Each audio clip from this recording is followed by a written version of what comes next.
Selamat pagi jemaat sekalian, salam sehat dan salam sejahtera bagi kita sekalian. Untuk mengawali ibadah kita pada pagi hari ini, marilah kita berdoa.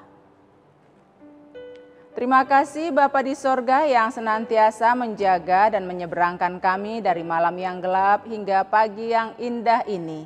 Kami mau Engkau menyapa kami agar firman-Mu boleh menjadi tuntunan dalam perjalanan hidup kami satu hari ini. Dalam Yesus Kristus kami berdoa. Amin.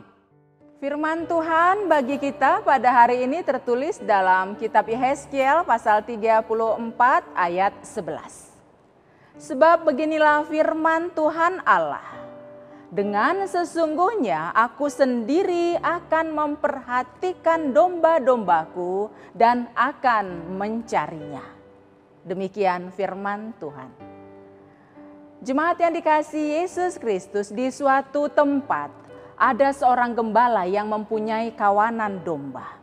Ia sedang mengiringi domba-dombanya. Ia berencana untuk membawa ternaknya ke suatu tempat yang agak jauh.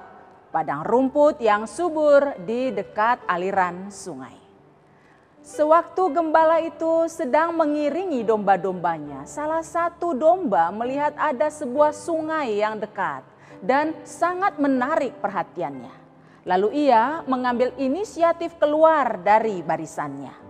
Ia berpikir tidak perlu harus berjerih payah mengikuti tuntunan gembalanya ke tempat yang lebih jauh. Tapi dia tidak tahu ternyata sungai yang menarik perhatiannya itu dikelilingi binatang pemangsa yang sangat mengancam nyawanya. Gembala itu segera memanggilnya, mulai dari suara lembut hingga suara keras, bahkan terkesan menghardik. Gembala memanggil dombanya agar tidak meneruskan langkahnya dan segera kembali ke barisan. Namun karena domba itu tetap mengeraskan hatinya, akhirnya gembala tersebut memukul domba itu dengan tongkatnya. Lalu membawa domba yang tidak taat itu kembali ke barisan. Jemaat sekalian, gembala dalam ilustrasi tadi adalah metafora dari Allah. Sedangkan domba adalah umat manusia yang tidak setia. Pada umumnya manusia tidak sabar dipimpin Tuhan.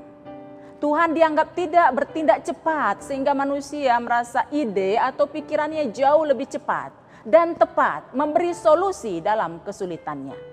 Namun ketika manusia itu tergelincir dan tenggelam dalam masalah, ia tidak akan sanggup keluar dari masalah itu bila tidak Tuhan yang menolongnya.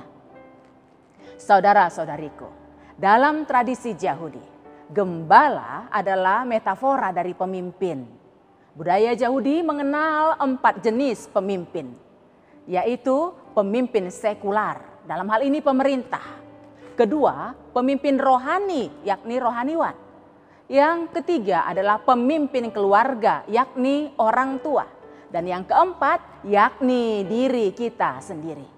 Artinya manusia harus mampu memimpin dan mengendalikan dirinya sendiri. Akan tetapi baik pemerintah, rohaniwan, orang tua maupun diri kita sendiri adalah pemimpin atau gembala yang memiliki serba-serbi keterbatasan. Setiap pemimpin tentu berusaha melaksanakan tugasnya. Namun tidak ada pemimpin yang dengan sengaja mau memberikan nyawanya untuk menebus kesalahan dombanya. Apalagi domba tersebut nakal dan pembangkang. Nats kita hari ini menceritakan kondisi Israel di masa pembuangan Babel. Yehezkiel mengibaratkan pembuangan itu adalah bentuk hardikan dan pukulan Allah terhadap bangsa Israel yang tidak taat. Mereka lebih memilih taat pada dunia ini daripada kepada Tuhan. Akhirnya mereka tersesat, diperbudak bangsa Babel dan tidak tahu bagaimana caranya untuk pulang ke negerinya. Mereka putus asa dan hidup dalam kegelapan. Namun di luar dugaan, justru Tuhan memakai pemimpin yang berkuasa pada saat itu di Babel, yakni Raja Kores, untuk membebaskan mereka. Di dunia ini Tuhan bisa menggunakan pemerintah untuk menolong umatnya. Pada saat ini pemerintah kita sedang bersungguh-sungguh untuk menolong masyarakat agar tidak terlalu lama menderita akibat virus COVID-19. Masyarakat diajak dalam satu barisan untuk bersama-sama memutus mata rantai penyebaran virus. Namun ada saja orang yang kurang peduli terhadap seruan tersebut sehingga terkadang harus dihardik dengan peringatan yang keras bahkan hukuman. Pemerintah adalah alat Tuhan untuk menggembalai masyarakat. Maka ikutilah arahannya. Jangan karena kita tidak taat, kita harus menderita. Dan selanjutnya membuat orang lain menjadi ikut menderita. Di mata Tuhan kita adalah umat yang sangat berharga. Itu sebabnya Ia selalu mencari dan memanggil kita. Selagi Tuhan masih memanggil kita dengan suara yang lembut, segeralah berpaling dan kembali ke jalan yang benar.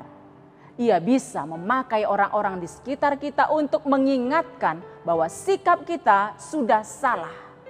Ia bisa pakai persoalan yang sedang kita alami agar kita disadarkan ternyata hidup kita selama ini sudah sesat.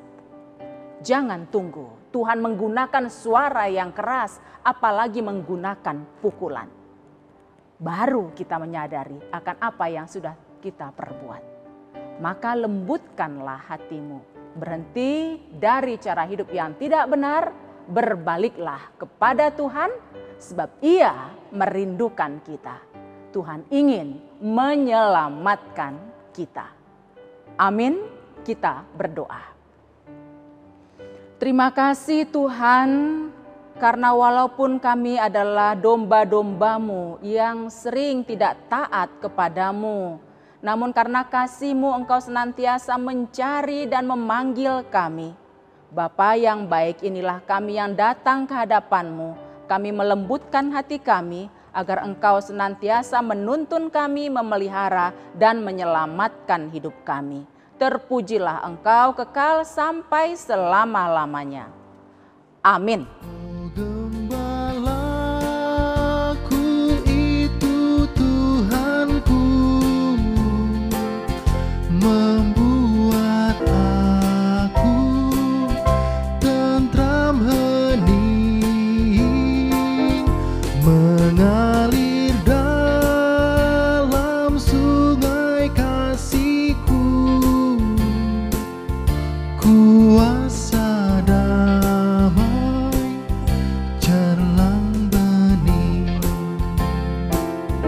Oh gembalaku itu Tuhanku, membuat